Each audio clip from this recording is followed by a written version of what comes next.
I returned home after a long and painful surgery, my body still weak but my heart longing for comfort. The quietness that greeted me was unusual, too still, too heavy. Normally, my wife, Anna, would rush to the door, her smile brighter than the morning sun. But this time, nothing. Just silence.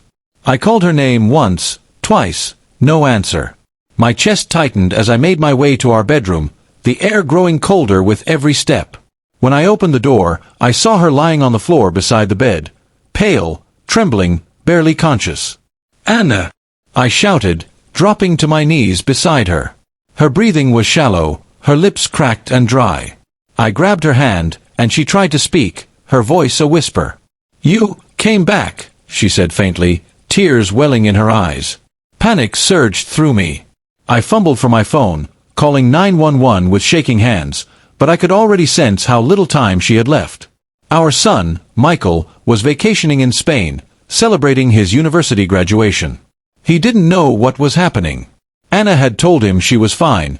She didn't want to ruin his happiness. I learned later that she'd been hiding her illness for months.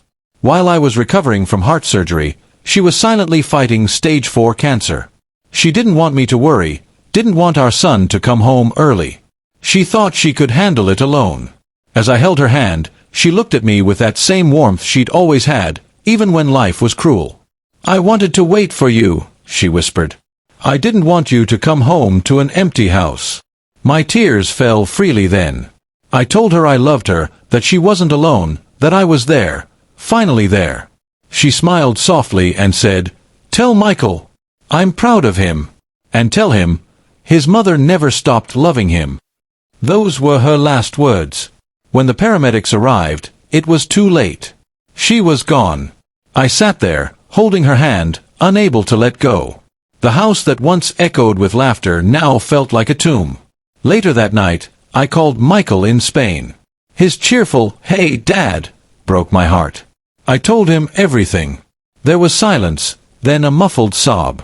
He took the first flight home, arriving the next morning, his eyes red and swollen. When he saw her photo on the table, he broke down completely. "She didn't even tell me," he whispered. I put my hand on his shoulder and said, "She didn't want you to remember her sick, only strong." A week later, we laid her to rest under the old oak tree behind our house, the one where she used to read every afternoon. As we stood there, the breeze carried the faint scent of her favorite lilacs. Michael placed a single flower on her grave and said, "I'll make you proud, Mom." That day, I realized something profound. Love doesn't end when a heartbeat stops.